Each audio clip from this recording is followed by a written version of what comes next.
So today we are going to talk about some basic grammar rules that you should be prepared for your competitive exams. So competitive exams பத்தி பேசும்போது so today we are going to talk about bank exams. So bank examsக்கு நமக்கு தேவையான ஒரு சில விஷயங்களை first பார்த்துட்டு அதுக்கப்புறம் we are going to talk about some basic grammar rules that will be applicable to all the competitive exams. So first let's see. So today session நம்ம வந்து ரெண்டாக பிரிச்சுருக்கோம். எப்படின்னா ஒன்று வந்து பேசிக் கிராமர் ரூல்ஸ், அதாவது கிராமர் ரூல்ஸை தெரிஞ்சுக்கிட்டா அதை அப்ளை பண்ணி we can face the questions. The other part is learn பண்ணி அண்டர்ஸ்டாண்ட் பண்ணி பண்ணுற மாதிரி இருக்கும். So that portion is what you have in your screen right now, which is the preparation part of grammar. அதாவது you will have to learn the spellings, meanings தெரிஞ்சிருக்கணும். So bank எக்ஸாமுக்கு ரொம்ப ரொம்ப முக்கியமான ஒரு போர்ஷன் என்னன்னு கேட்டிங்கன்னா இன்னும் உங்கள் ஸ்க்ரீனில் இருக்கக்கூடிய இந்த 10 விஷயங்கள் தான். So first you can see we have tenses, active and passive voice, one word substitutions, synonyms and antonyms, homophones, idioms and phrases, spotting the errors, comprehension, articles, direct and indirect speech. So இதெல்லாம் வந்து நம்ம preparation part of grammar இருக்கும். ஏன் கேட்டிங்கன்னா so these are all a little bit advanced parts of the English grammar. So tenses பார்த்தீங்கன்னா you'll have around 12 tenses starting from present, past, future and simple, perfect, continuous, perfect continuous. So நம்ம இந்த மாதிரி different types இருக்கு. So each tensesக்கும் நமக்கு ஒரு formula இருக்கு. So whenever we are asked a question, so we should remember the formula of this particular tense. So நம்ம கிட்டத்தட்ட ஒரு 12 formulas இருக்கு, starting from simple to hard. So this is about it. Next we have active and passive voice. Active and passive voice-னா one person அவங்க வந்து டைரக்டாக கிட்டத்தட்ட direct and indirect speech நம்ம 10th இருக்கும். உங்களுக்கு பார்த்தீங்கன்னா தெரியும் direct and indirect speech, active passive voice 90% same rules, but speech மட்டும் மாறும், வேறு ஒன்றுமே இல்லை. Next we have one word substitution. அது எப்படி இருக்கும்னா இந்த question it may be a big sentence, அதாவது ட்ராவலிங் பற்றின ஒரு சென்டென்ஸாக இருக்கலாம். ஸோ இது ஒரு ஃபுல் சென்டென்ஸை நம்ம என்ன பண்ண போகிறோம்னா ஒரே வேர்டில் சப்ஸ்டிடியூட் பண்ண போகிறோம். So that is your task there. Then we have synonyms and antonyms. Very simple, meanings and opposites. இதை கண்டிப்பாக you should go through. So I will be helping you with a set of synonyms and antonyms. Synonyms-னா meanings, antonyms-னா opposites. Homophones அப்படி கேட்டிங்கன்னா we have same two words, அதில் spelling ஒரே மாதிரி இருக்கலாம், but they have two different meanings. So that is what about this homophones. உங்களுக்கு bank எக்ஸாமில் easiest part of English கொஸ்டின்ஸில் you will get homophones. ஈஸியாக இருக்கக்கூடிய கொஷனை கேட்கணும் அப்படின்னு அவங்க நினச்சாங்கன்னா you might get homophones. Then we have idioms and phrases. இதுவும் வந்து ரொம்ப முக்கியமான, they'll give you a situation. வந்து எப்படி இருக்குன்னா ஒரு ஹாப்பினஸ்ஸை வந்து வெளிப்படுத்துகிற மாதிரி ஒரு சுச்சுவேஷன் இருக்கும். அந்த ஹாப்பினஸுக்கு நம்ம என்ன ஒரு இடியம் கொடுக்கலாம். For example, that boy completed his bank exam successfully அப்படின்னா ஸோ இந்த சுச்சுவேஷனுக்கு இந்த எக்ஸ்பிரஷனுக்கு என்ன இடியம் கொடுத்தா நல்லாயிருக்கும். So we can give on cloud 9. he was on cloud 9 அப்படின்னா அவன் வந்து சந்தோஷத்தின் காரணத்தினால ரொம்ப ரொம்ப இதுவாக இருந்தான் அப்படின்னு நம்ம அந்த இடியம் யூஸ் பண்ணுவோம். நெக்ஸ்ட் வந்து spotting and errors. Number 7 we have spotting the errors. So இதுவும் கொஞ்சம் இன்ட்ரிகேட்டான ஒரு விஷயம். ஏன்னா you have to read the sentence fully and then understand the meaning and identify where the mistake is. So இது வந்து உங்களுக்கு ஆர்டிகல்ஸாக இருக்கலாம், டென்சஸில் கூட மிஸ்டேக். சப்போஸ் ஒரு ஐ ஆம் வென்டிங் டு சர்ச் டுமாரோ அப்படின்னு இருக்கு. வென்ட் அப்படிங்கிறது பாஸ்ட் டென்ஸ், டுமாரோங்கிறது ஃபியூச்சர் டென்ஸ். ஸோ இந்த இடத்துல நம்ம என்ன மாற்றுறோம் அப்படின்னு கேட்டிங்கன்னா வென்ட் அப்படிங்கிறத ஐ வில் கோ அப்படின்னு மாறும். So this is spotting the errors. Then we have comprehension. Bank எக்ஸாமில் ரொம்ப ரொம்ப ரொம்ப முக்கியமான ஒரு போர்ஷன் கேட்டிங்கன்னா comprehension. You will have a big passage. It may be statistics இருக்கலாம்.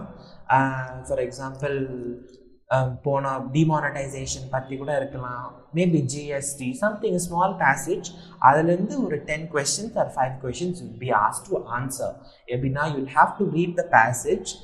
And bank exam பொறுத்தளவில் you'll have more comprehension questions. ஏன்னா எதுக்குன்னு கேட்டிங்கன்னா, because you need to analyze the datas regarding your banks. You need to know some basic general knowledge. So அப்படி இருக்கும்போது they may give you a passage regarding GST or demonetization or the budget for 2019 and 2020 financially. இது எதுவாக வேணா இருக்கலாம். So what you have to do is a very simple method. So whatever you are reading, you're supposed to make an imagination in yourself. அதாவது இப்போ வந்து பண மதிப்பிழக்கு பற்றி இருக்குது அப்படின்னா அதை அப்படியே you have to picture it in your mind. So என்ன பண்ணுறோம், when you picture it in your mind, you'll be able to make a movie out of it. ஒரு கிளியரான வியூ கிடைக்கும். எப்போனா when you do the imagination in yourself, you'll be able to get a clear view of what the passage is about. So அதை வச்சு நம்ம then another thing is, as soon as you read the passage, don't confuse yourself with the options.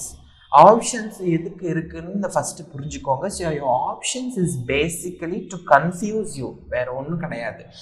There will be at least 1 or 2 that you may get confused. So don't read the options before you read the comprehension.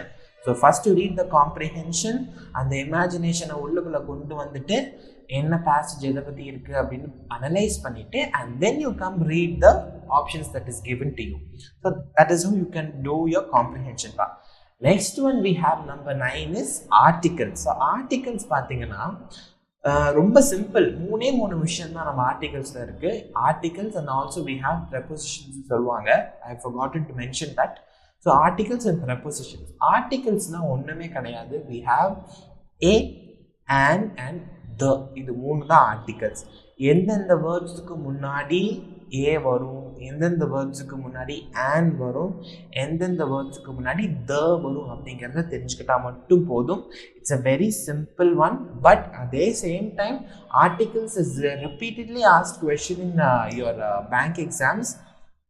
கண்டிப்பாக articles and டென்சஸ்லேருந்து you will get at least minimum 2 questions, because articles is the one that helps you to frame a nice language actually. So articles வந்து எந்தெந்த லெட்டருக்கும் எந்தெந்த வேர்டுக்கு முன்னாடி வரும் அப்படிங்கிறது தான் இட்ஸ் அபவுட் ஆர்டிகல்ஸ். ஸோ இந்த கொஷின் எப்படி இருக்குன்னா, you will be given a sentence. அந்த சென்டென்ஸில் ஒரு ஆர்டிக்கிளை நீங்கள் ஃபிக்ஸ் பண்ண வேண்டியதாக இருக்கும். எப்படின்னா, இப்போது டேஷுக்கு வெரி சிம்பிள், அந்த பிளாங்க் ஸ்பேஸுக்கு அடுத்து இருக்கிற வேர்டை மட்டும் பாருங்கள். அதுக்கு அடுத்து இருக்கிற வேர்டு வந்து வவில்ல ஸ்டார்ட் ஆகுது அப்படின்னா யூ பிளைண்ட்லி யூஸ் அண்ட் அந்த மாதிரி ஒரு சில டெக்னிக்ஸ் இருக்குது. We will see that in the later videos. Next we have direct and indirect speech. Like I already said, active voice. Number 2ல இருக்கிற active voice and passive voice, direct and indirect speech almost have the same rules.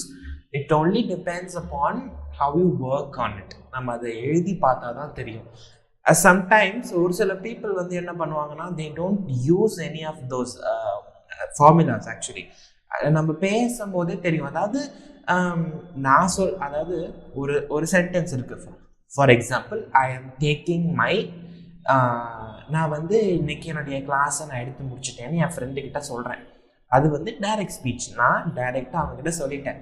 So அது இன்டைரக்டாக எப்படி மாறும்னு பார்த்தீங்கன்னா, நான் ஒருத்தங்கிட்ட சொன்னேன் இல்லையா, அவன் என்ன பண்ணுவான், அவன் இன்னொருத்தங்கிட்ட நான் சொன்ன வார்த்தைகளை அப்படி சொல்கிறான்னா அது indirect speech. So this is how it's all about.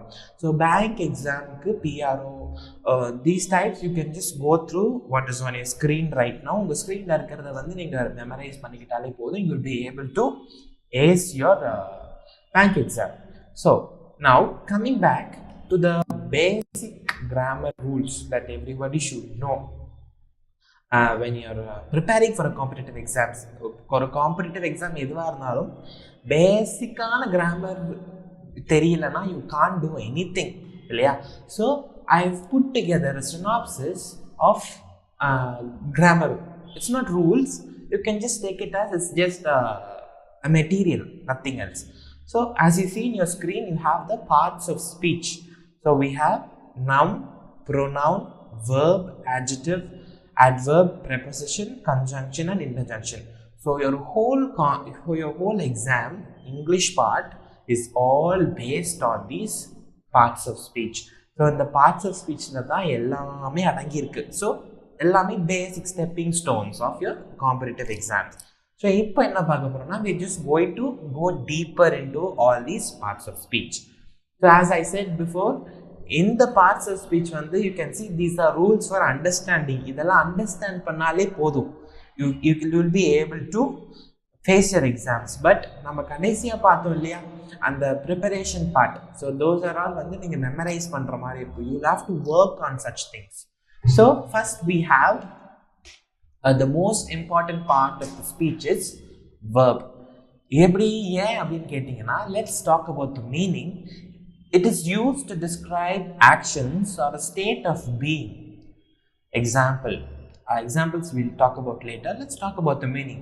ஏன் வந்து the most important part of speech அப்படின்னு கேட்டிங்கன்னா, let's take for example, நான் என்ன பண்ணிட்டு இருக்கேன்னா, I am being a teacher. I am teaching basic grammar. So நான் என்ன பண்ணுறேன், so teaching is an action இல்லையா, நான் சொல்லி கொடுக்கறது ஒரு செயல். So on the other side அந்த பக்கத்தில் நீங்கள் என்ன லிசன் பண்ணிட்டு இருக்கீங்க, you are listening to what I am teaching, that is also an action.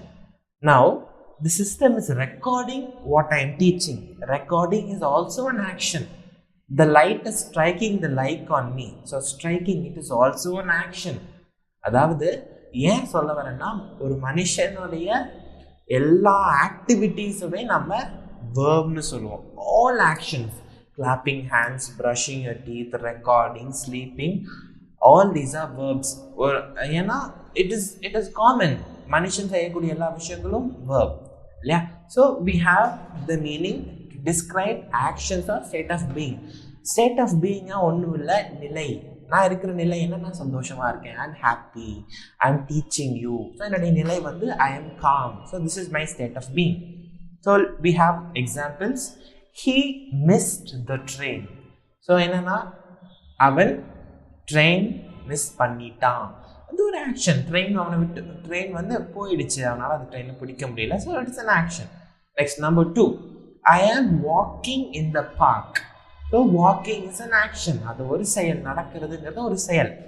Then I spoke to him last week. Number 3, I spoke to him last week. Spoke, speak, spoke, spoken. இது வந்து வேர்புடைய V1, V2 and V3. So நம்ம வேர்ட்ஸை எப்படி பிரிக்கிறோம் அப்படின்னு கேட்டிங்கன்னா, V1, V2, V3 அப்படின்னு ஒரு classification we have.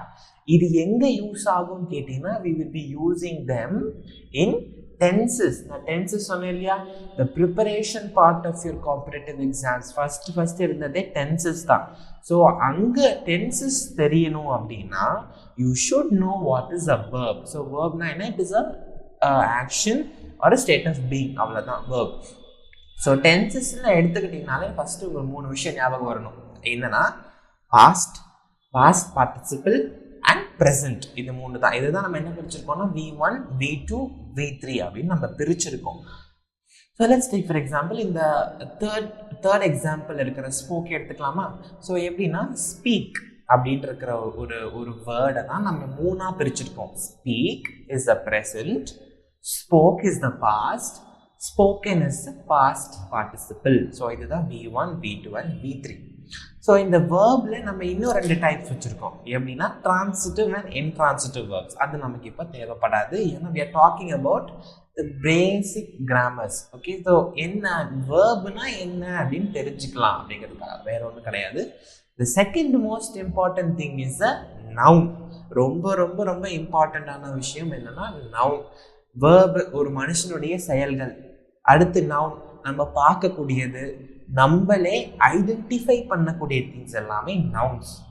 You can see the meaning for yourself. Used to identify, name things, places or an idea.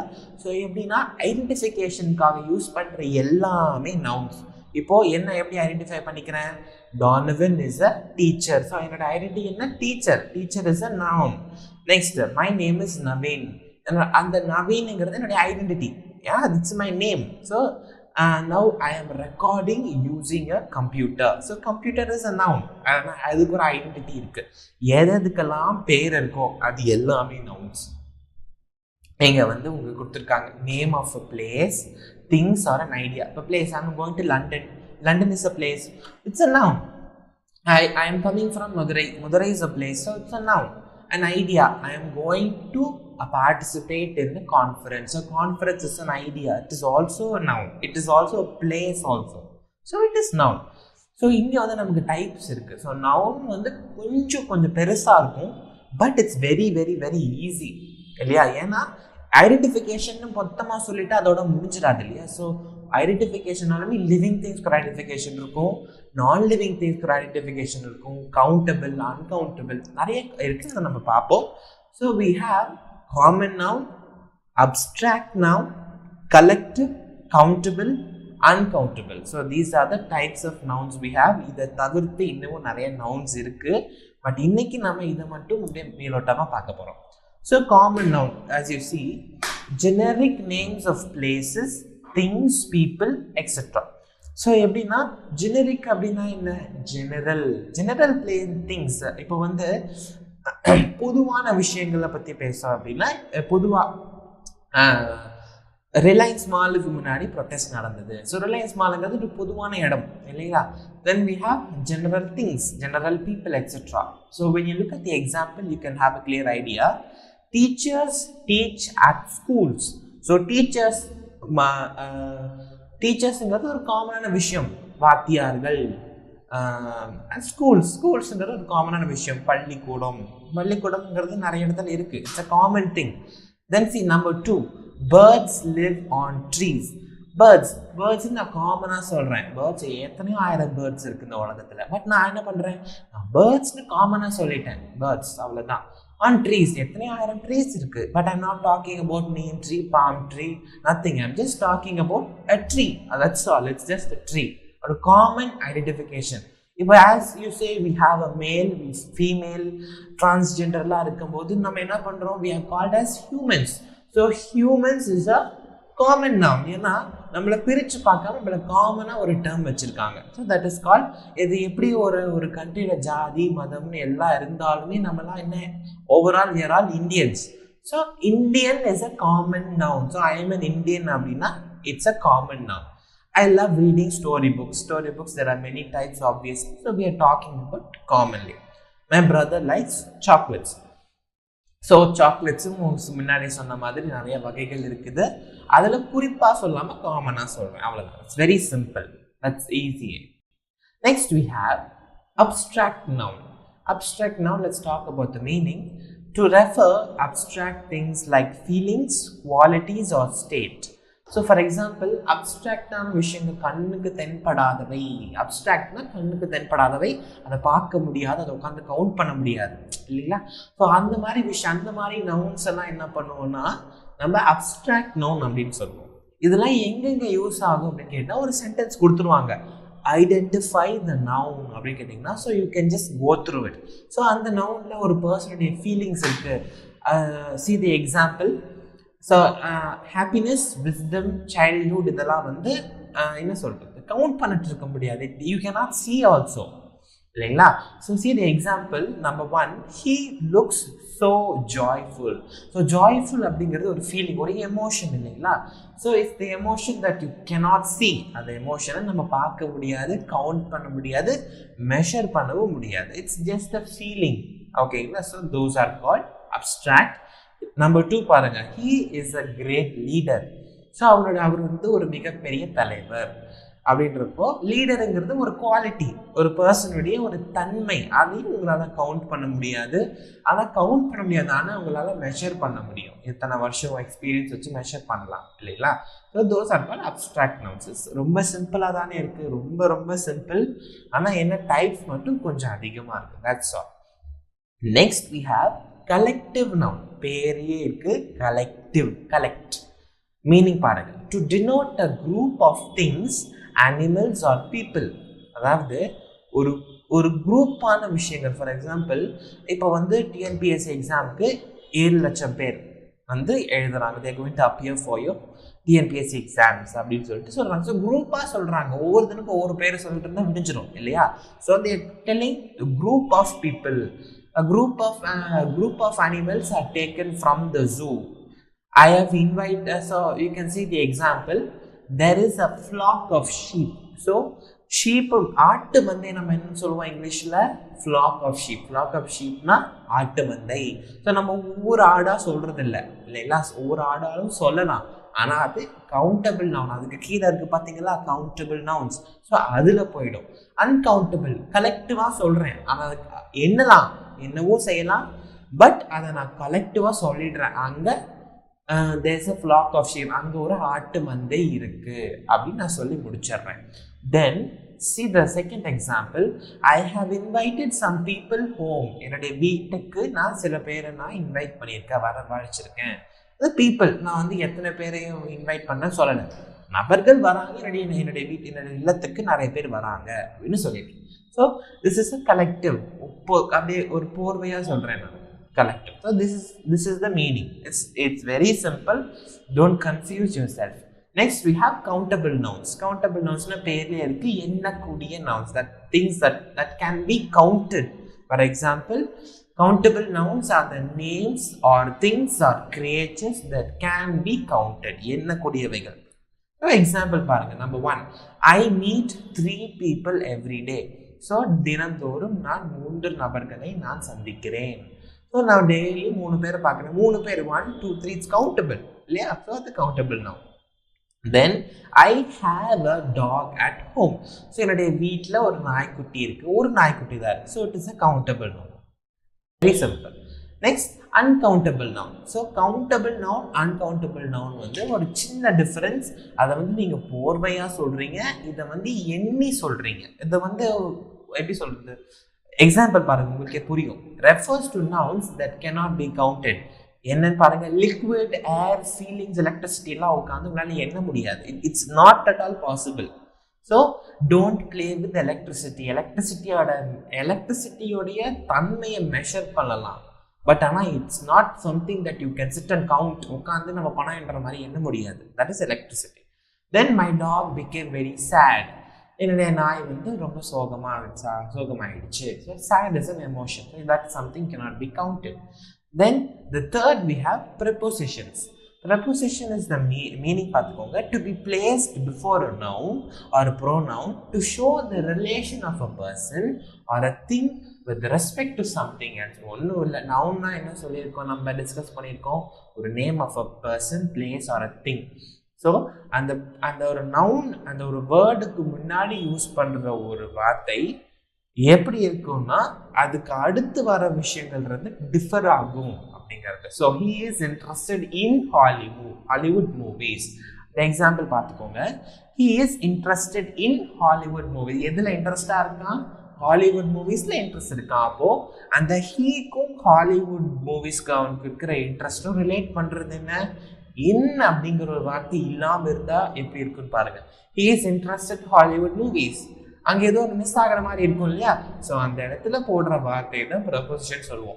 Preposition எதுக்கு, அந்த நவுனுக்கும் அந்த வேர்புக்கும் அல்லது அந்த உள்ள ரிலேஷன்ஷிப்பை காட்டுறதுக்கு ஒன்று, இல்லை நவுனுக்கும் வேர்புக்கும் இருக்கிற டிஃப்ரென்ஸை காட்டுறதுக்காக நம்ம ப்ரப்போசிஷன் யூஸ் பண்ணுவோம். இங்கே நமக்கு 3 டைப்ஸ் இருக்கு, compound, simple, phrase and participle. நம்ம அது பார்க்க வேண்டாம்.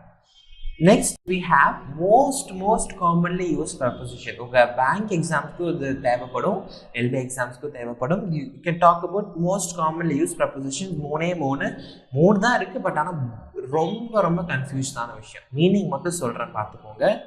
இன் அப்படின்னா ஒரு பெரிய பொருள், ஒரு சின்ன பொருள் ஒரு பெரிய பொருளுக்குள்ள போனா அது இன். ஃபார் எக்ஸாம்பிள், ஐ ஆம் இன் த ரூம் அப்படின்னு. ஆன் அப்படின்னா மேலே, ஆன் டாப் அப்படின்னா the computer is on the table. நிறைய பேர் ஆன் பண்ணி சுவிட்ச் ஆன் பண்ணுறது அப்படின்னு சொல்லி கன்ஃபியூஸ் பண்ணிக்குவாங்க. It's 2 different things. Then we have at. At எதுக்குன்னா ஒரு இடத்தை குறிக்கிறதுக்காக. I am at Dexter academy. Dexter அகாடமின்னு ஒரு இடத்துல இருக்கேன். So we use at. நாலாவது பார்த்தீங்கன்னா ஆட்ஜெக்டிவ்ஸ். Very simple. மீனிங் நானே சொல்லிடுறேன் பார்த்துக்கோங்க. இப்போ வந்து நான் ஒரு டீச்சர், நான் ஒரு டீச்சர்னு மட்டமாக சொல்கிறதுக்கு பதிலாக I am a good teacher அப்படின்னு சொல்லலாம். அந்த குட் டீச்சர் என்ன பண்ணுது, என்னுடைய குவாலிட்டியை மேல் உயர்த்தி காமிக்குது. நான் ஒரு நல்ல டீச்சர் அப்படிங்கிறது காமிக்குது. ஸோ அதே மாதிரி you are a good listener. நீங்கள் ஒரு சாதாரண லிசனர்னு தாண்டி நீங்கள் ஒரு குட் லிசனர். நான் உங்களுக்கு ஒரு காம்ப்ளிமெண்ட் கொடுக்குறேன். ஸோ அந்த மாதிரி இருக்கும்போது ஆட்ஜெக்டிவ். ஹீ இஸ் அ டால் பாய். அவன் வந்து ஒரு பாய் தான், பட் ஆனால் அவன் வந்து உயரமான பாய், ரொம்ப ஹைட்டாக இருக்கான். ஹைட் டால் அப்படிங்கிறது ஒரு adjective. Next we have the fifth is conjunction. So சிம்பிளாக சொல்ல போனோம்னா கனெக்ஷன், வேற ஒன்றும் இல்லை. மீனிங் பாருங்க, use to join 2 or more sentences together as one sentence. எப்படின்னா இங்கிலீஷில் இதுவும் ரொம்ப முக்கியமான பார்ட். எப்படின்னா 2 சென்டென்ஸ் கொடுத்துருவாங்க.